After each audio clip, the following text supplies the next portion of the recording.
Hello, everybody, and welcome to the Tiny House Listings Canada podcast with me, your hostess, Natalie Bragg.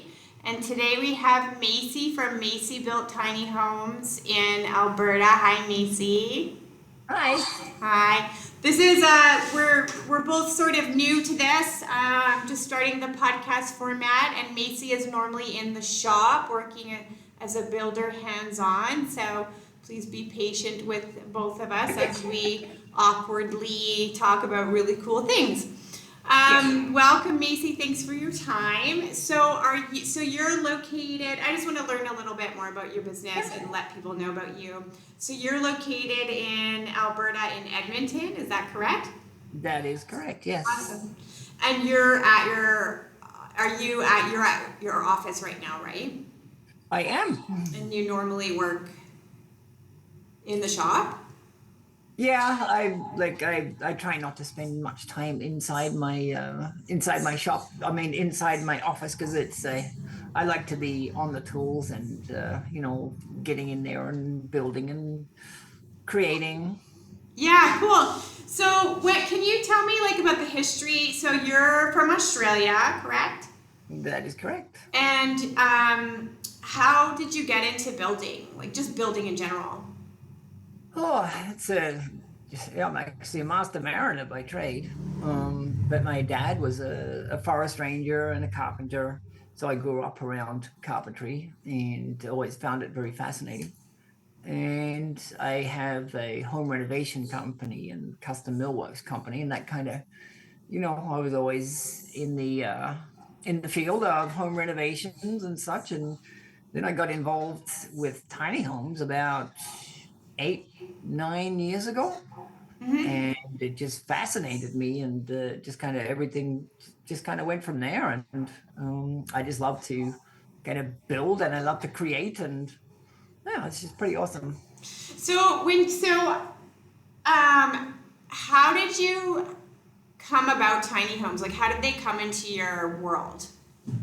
Well, a friend of mine owns a company called Hummingbird Microhomes, Okay, yeah. and he built a village out in Terrace in BC BC, called yeah. Bluegrass Meadows Micro Village. And he was bugging me for the longest time to come out and work on some cabins and such. And I just didn't have any interest in going out to where the snow is and such. But he ended up convincing me, and I went out there and built some cabins, and that was a lot of fun. But I'm not very outdoorsy in the winter. So I came back to Edmonton and opened Macey Built Tiny Homes, and it's just kind of been going ever since. So I just found the whole concept of the living in a smaller space just amazing. And each time I build another home for someone, I find more little nooks and crannies to make more space or create something else. And it's just every time, every home is just something new. It's really, really cool. So Cool. So I really enjoy it. so you started building them about 8 years ago? Give or take, yeah. And what kind of models do you build right now? Well, I don't know how many floor plans we have at the moment, but pretty typically we've got 5 floor plans that we typically use, and Mm-hmm. clients can either come in with a napkin with their drawing of their house on it, which will turn into a plan, or they can use one of our plans and they can modify it to suit their personal needs. So about 5. About 5. Yeah, I saw on your website you have quite a few, and they're all very beautiful. By the way, I loved them. Thank you. Do you? What was I going to ask you? So, did you take your friend up on his offer to go there and start building? Yeah, and that's what got me into tiny homes. And when I was out there, I discovered what it's like to live in a very small space in the middle of 30 degree temperatures, and also on the other side of that in the minus 30 degree Yeah. tiny space. So I think it gave me a pretty good insight as to what you kind of need to be comfortable in a small space. Yeah. And can you elaborate just a little bit about what is it? Because everybody kind of is intrigued by something. what is it that you think is specifically interesting about living in a small space? Like as a builder, what do you find intriguing about that? Well, as a builder, it's amazing how little amount of space you can very comfortably function in. Yeah. And being that I've lived in it and designed it and built them, I just every aspect of a tiny home is just from the design to the application. It's just a fascinating process. Yeah, cool. So you just like that people are able to actually do it and live in it, you know. And you on your website you mention that building tiny homes is like an art for you, that your builds are kind of artful. Yeah. Can you talk a little bit more about that and what that means to you?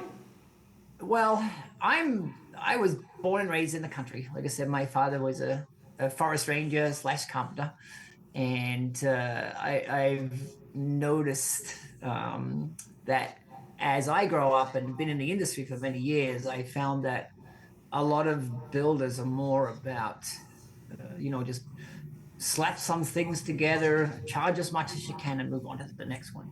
And I got sick and tired of seeing that throughout the building industry, and it made me so angry. And being able to do what I'm doing here, where it's not, don't get me wrong, we all need money in the bank to keep the groceries in the tummy and the roof over our head, but money is the byproduct of what we're trying to achieve. And building a home with somebody, when you start the process with people, and they'll sit with you with their little drawings and little list, and we'll work with them, and then we create a set of actual drawings for them, and then they be involved through the whole build process, and we can change things, we can do what we like. It just the whole interaction with the clients and having them have the ability to come by the shop and add some more things in, or call me up and ask me to do something, or it's just an amazing process. Yeah. And to be able to give to somebody what I would like to have somebody give to me, and building these homes is just, it's not it's not like building a box for somebody. I like to the whole process of from the start all the way to the end, when I hand that client the keys, and then I take them inside the home, and they're just a smile on their face, and they're opening drawers, and I didn't know I was getting that, or I didn't know I was getting that. It's like, that's what I love, and that's why I Yeah. do just old-fashioned service, and I don't know, I just really enjoy it. It should be a fun process for the client, not a painful thing where they get hit with upgrades every 5 minutes and such. Right. Yeah, and so they're almost like a bespoke. I don't know if you know what that is, but That yeah. means fancy, right? um, It's it, it's kind of customized and very personal, and it's not like mass produced. You know, it's more customized and personal, bespoke. Yeah. yes, So it seems like, like yeah, cool. every home is personal. It's even if it's one of my floor plans. Every single home has the client's own individual footprint on it, Yeah. and that's, yeah. So a bespoke, I guess, would be the correct term for it. Yeah. Yeah. So on that note, can you tell me about, like, let's say a story or an experience you had recently where a home was revealed to one of your clients, and like what their reaction, like tell us a little bit about the home and the people, and like what happened as it was revealed to them, or their first experience. Well, the last one that we had was a 40-foot unit that we took out to our Bluegrass Meadows village in BC for a lovely lady named Frida. And she had been pretty heavily involved through the whole build process, but because she lived so far away, she was never actually physically able to come in. So when I took the home from here in Alberta all the way out to Bluegrass Meadows, and just when we pull into the village and get this giant home on the back, and you just see her like, hey, my Wow. home's here. And, just we backed it into the stall and just gave her the keys, and she's, as she walked in, she was like, "Oh wow, oh wow, oh wow," and it's just such an amazing sensation. So it's just everyone should have that same experience when they get their new keys. And you actually went for the delivery of that one? Yeah, I try to deliver them myself as much as I can, Wow. but unfortunately, I've only got two hands and so much time in a day. So sometimes I have to use a transport company to send them. But if the time is available, then to me it's kind of something I have to do because I can't start with the client and then get to a point where I send it off with the transport driver and I don't get to see their reaction. I like to physically be able to hand them the keys and walk through the home with them. Right. And Yeah, you maybe do a walkthrough and describe how to use certain appliances and the features, and you do that. Wow, that must be so rewarding for you. it is. It's very rewarding. So yeah, just a general walkthrough. Like I give a manual with each home that shows what they need to do and how to use things and such, heat tracing, winter, etc. But to just walk through them and just show them in all the nooks and crannies. And one little thing I like to do for all my clients, and they don't even know until they walk through the home, is I like to find somewhere during the build process that we can put a little hidey hole for them, like a little hidden compartment for their goods or safety kind of Oh, stuff. wow. So when I open the door and we walk in there, I say, okay, now you can go find your hidden compartment. And Really? it's like having kids on Easter. It's like, yeah, that's one of my most That's enjoyable so things. cool. Trying to find it. Like a little safe, kind of, or like for Not even valuables. not a safe, just a hidden compartment Oh, okay. in the back of a cupboard or a false panel or something like that. That's cool. Yeah, so that I think that's one of my most enjoyable things about giving the keys to the client. Nice. Great. And so, in terms of certification, what certification do you guys have as builders, or does Macey Tiny Homes have? So we are certified through CSA, so Canadian standards, and we build under Z240 RV. Perfect. Yeah. We are certified for Z240 MH as well, but we typically don't do those. I just enjoy doing the RV models. So my Macey built shop is the certified body. Right. So everything that we build inside this shop is fully certified through the CSA process, and which means we submit our drawings and we have engineers come out and they approve things. We have the electrical inspection, plumbing inspection, all of those things like you would get in any residential project. So all of that is done in the same under the same what do you call it standards. Great. And then, can you explain a little bit about Intertech to us? That is my certifying body. So Intertech they're our CSA engineers. So they're the authorizing body that gives us these little things here, which is your RV certification. So after we've done all of our stuff, Intertech, we submit everything to them. We've got all of our inspection reports, quality assurance, etc. And at that point, Intertech says, yes, you can go ahead and put your sticker on the home. Awesome.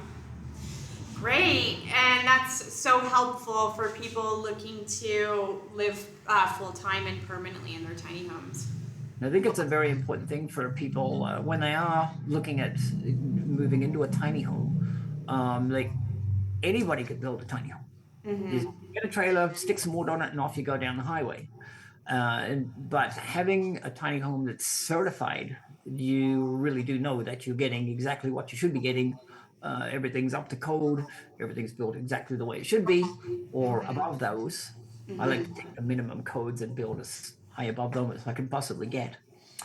But yeah, so if anybody's looking at buying a tiny home, they should be very aware of the certification and non-certification. Awesome. Thank you for sharing that information. So, what piece of typically your customers, where do you say, generally speaking, they're parking and living in their tiny homes? Mostly private property. Uh-huh.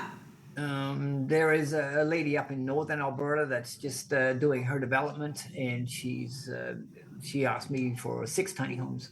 Wow. She's just been through the process of getting all of her development permits and getting all the infrastructure done, and we're just kind of dealing with that at the moment. So, but our Bluegrass Meadows micro village, if somebody buys one of my homes, there we include a 3 month pad rental fee for them at our bluegrass project, but that's way out in Terrace in BC, Right. so it's quite a ways away from Edmonton.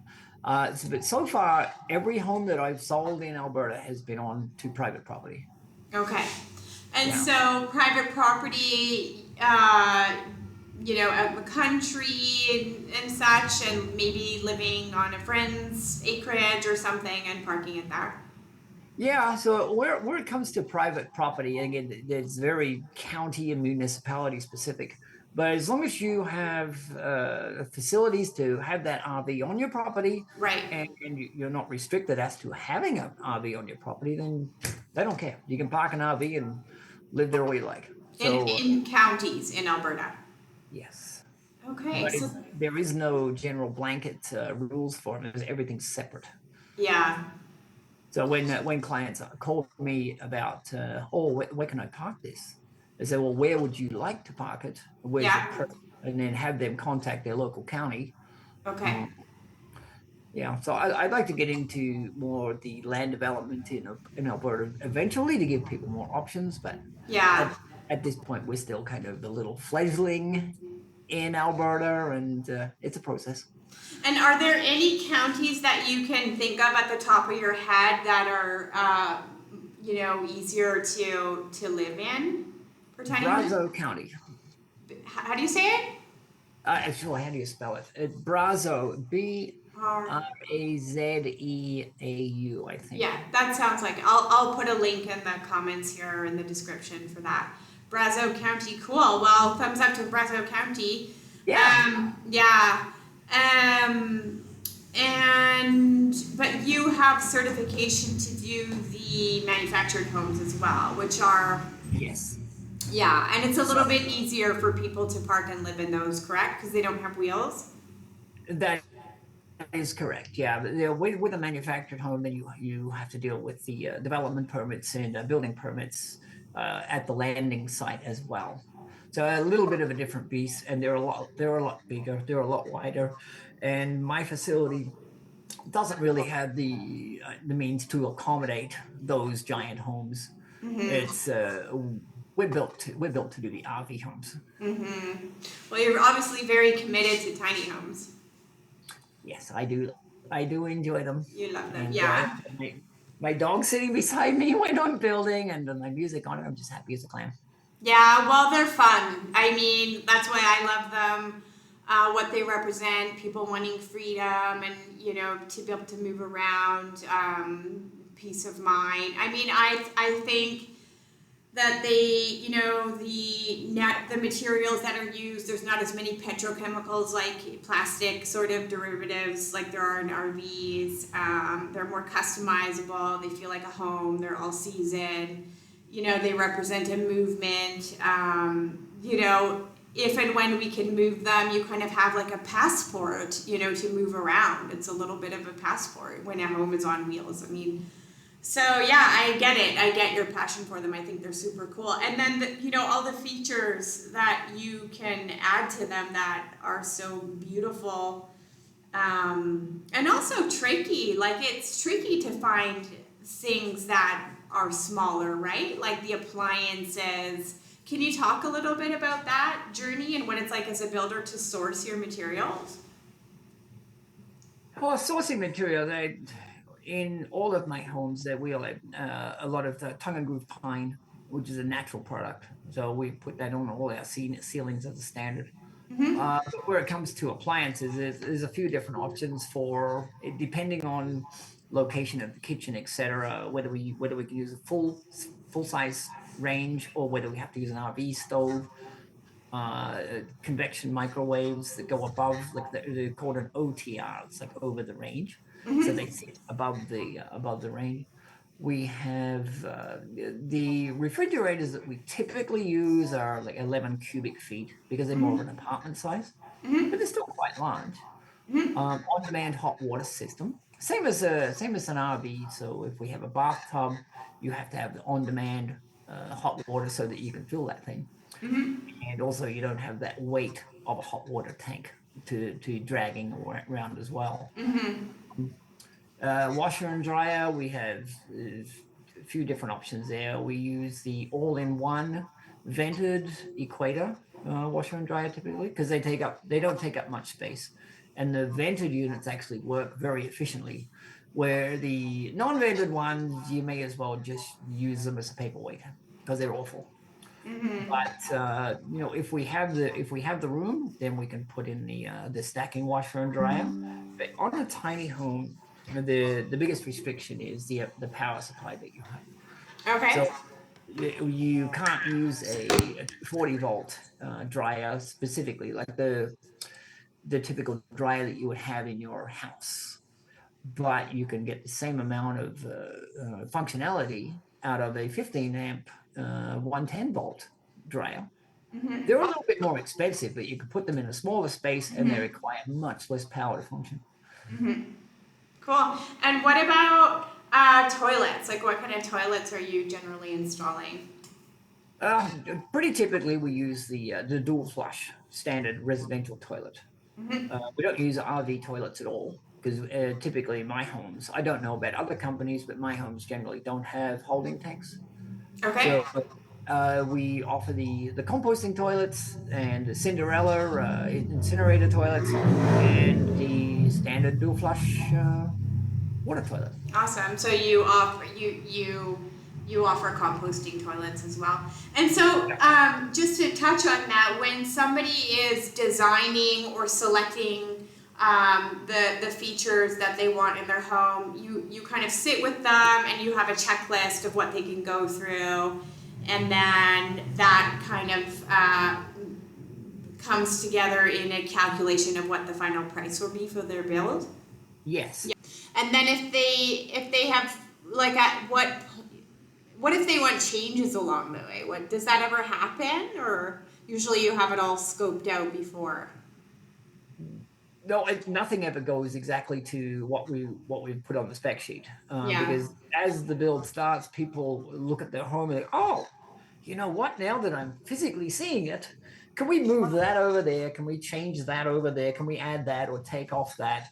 And it's kind of part of the fun of building a tiny home because I am a custom shop and we build all our own cabinetry in house as well. Oh We wow. can, we can change things on the fly without too much issue, Okay. um, and it does happen very very often. It's just Really? it's just part of a custom build. Yeah. Not one of my homes has ever been. Here's the contract. We built that exactly Wow. to the spec. Really? Oh, it's just part of being a custom builder. Right. Yeah, and just so everybody who's listening and watching knows, Macey's company came to me recommended by another builder in British Columbia, very highly recommended. So that's why I'm really stoked about interviewing you and learning about you. So yeah, I can see why it sounds like you really care a lot. What else? Okay, so you've been a builder for 8 years. What have you noticed since, because Tiny House Listings Canada started also around that time. I was living in a tiny house, and obviously there's been quite a bit of changes. Can you tell me what you've noticed since you started and up to now about the industry and about the prices and your customers' needs and sort of the whole movement in general? What have you noticed or what have you learned? Oh, well, every build we learn something new, Mm-hmm. and every client is very different. So everybody has their own individual wants and needs. But it seems to be getting more popular for people to be choosing this kind of lifestyle because people are realizing that they don't need these big houses anymore. The crushing debt that comes with those big houses, where Mm-hmm. living in a tiny house and you buy a tiny house and off you go down the road, and if where you like it, you don't like your neighbor, well, you pick up your home and you go somewhere else. Or you know, there's a lot of Canadian snowbirders. Well, you can spend your time here in the summer, and then you can just hook up your actual house, and drive it down south and hook it up again and live there for the winter. You have everything with you. It's just a very nomadic lifestyle. I think a lot of people are choosing now, and it seems to be where that whole van life thing was more young people. But now I'm having a lot more seniors coming in looking for their retirement homes. You know, seniors would like everything on the one level, whereas young people are more the family base. They want two bedrooms or everything's up on the loft. So we're really catering to all ages these days. Awesome. Yeah. And a lot of people can. I've noticed in some of the communities, not a lot, but some people have struggled with the increase in prices of tiny homes. Can you speak to that and explain why that's happened? It, I can't say that word, but it's upsetting where we get handed all of these increases constantly from our suppliers, and there is no need for it. It's just, you know, it goes up the food chain, and my suppliers are getting, you know, shafted on taxes, etc. But I really find that yeah, sorry, edit that out. It's okay. Corporate profits seem to take precedent over the client. So as we move forward, it's getting harder and harder for me to maintain my prices without being increasing them, because to me, the end of the day, it's not about the money coming to me from the client. I need to keep the lights on, but I still want to keep my prices as low as I can. So I find that I'm pretty typically underpriced. But at the end of the day, it's a lifestyle to me. It's not about the money. Yeah. And the more I see my suppliers and such just upping their prices, and you know damn well that all they're doing is protecting their corporate interests. They got to make that profit line every quarter, and if Wow. it's just something that's just, you know, it's gone over these last 30 years, Yeah. that I've personal noticed it. service. And so, yeah, I'm not a fan of constantly getting hit with price increases to me, but I try and keep my prices as low as I possibly can until the last possible minute when I have to raise prices. And Yeah. it sucks. I don't want to. Yeah, so prices of supplies and materials has gone up for the builders. Yeah, some things had, you know, we had a big spike in the whole 2020 thing, Yeah. where construction materials just went through the roof. But then they petered off and they went back down again. They're starting to go back up again. It really, some of the materials are kind of about the same as they used to be, whereas other things are double the price. Yeah, like Like lumber. our tongue and groove pine that we use, you know, I used to be able to buy that for 60 cents a foot. Now I'm paying $1.60 a foot for it, for Wow. exactly the same thing. For what reason? So, you know, I burying that increase from my supplier into the costs that I already have, it's getting tough. Yeah. Yeah. But I will keep my prices as low as I can, kicking and screaming into the future. Well, people ought to jump on if you're thinking about getting a tiny home through Macey. Note, she might have to raise the prices soon, so Hopefully not. hopefully not. I know, I hear you. And also, running a business, you got to definitely at least be, making some money from all your work and effort. So, Well, this to me is, I could probably be a bigger shop than I am, but I don't want to be. yeah, I'd rather have people waiting a little bit longer to get one of my homes than be in a situation where I've got a shop that's twice the size with twice the staff and not be able to like keep that personal my fingerprint on all of these homes. yeah. I'm not ready to relinquish that. No, I don't want to. I'm quite happy in my little box here. Yeah, we talked about that. Macy and I had a conversation before this interview, just getting to know each other, and it was really clear to me, Macy, that you're interested in earning happy money as opposed to a lot of money. So yeah, and that's also I really respect that and appreciate, the quality of what it feels like for you as a builder as opposed to just growing, because you definitely have you're quite busy, correct? Yeah, we're always pretty busy, but Yeah, I'm busy to where I'm happy. yeah, I'm not I'm not oh, I don't know how to describe it, but I'm not so busy that I'm stressing out about it. I've got yeah, enough to keep me occupied. My clients are happy. My dog is sitting at my feet wherever I work, and it's a happy place to be. yeah, yeah. And can I ask how many people are in your team? That guy on the floor right there. Okay. Oh, ah, where are they? There he is. He's my leading hand, my shop manager. Yes, yes. I only have one full time employee. Everybody else is contract. So if this is another thing about being a small builder. If things are quiet for a little bit, then my contractors just go off and do other work. Oh, good. Yeah, And when I need them, they come back and they do the work. So my crew is 9 to 10 people typically. yeah. When Only it's one when time it's full time. I don't. I'm not really employee. I'm more like a lawn chair or something that I'm just there in every single home. I just get shuffled about. Yeah. And what kind of skills as a builder do you have? Like, what's your favorite? Like, you like carpentry the most, or like what do you like doing the most?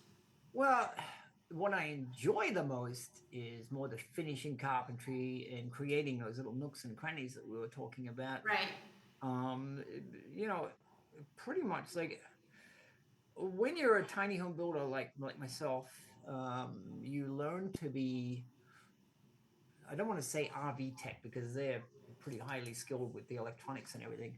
But for a tiny home builder like myself, as I've gone through the years of being in the building industry, I've learned to pretty much do almost every single aspect of what's required on that build, which helps me to keep a very tight rein on the process. Yeah, quality control and all that. Well, and it's also enjoyable if I've got a one of my contractors is late or no show or whatever reason, I can quite easily jump in there and get it done. And it's a really satisfying thing to be able to do that. Awesome. And you can do it and still pass all the codes. So you've been around a long time. You know what you're doing. Absolutely, and that's the process. Because my shop, the Macey built facility, is a certified building place. The When it comes to all of the codes and everything, or the standards we have to adhere to, the inspection process. Well, it doesn't really matter who's doing it, Yeah. as long as it's built to the standard and it's inspected and passed. Sure. Yeah. Those are the things. And like I don't touch electrical. I don't touch. There's things I will not touch. But not as like hanging a ceiling fan or a light bulb. That's okay. But doing all of the other electrical, I won't touch that at all because I just don't understand it. You don't know Uh, how to do it. Yeah. but some of the plumbing aspects, it's not rocket science. It's very easy to understand the residential building codes. The framing, same thing. There are codes and standards that we need to adhere to, and it's very simple stuff. Well, I shouldn't say that because I guess brain surgery is simple to a brain Yeah, surgeon. I mean, I couldn't do it. You're just that's like you. Yeah, you're probably very good at it. Well, it's just that's just how my brain is wired, Yeah. and I'm not very good at this technology stuff.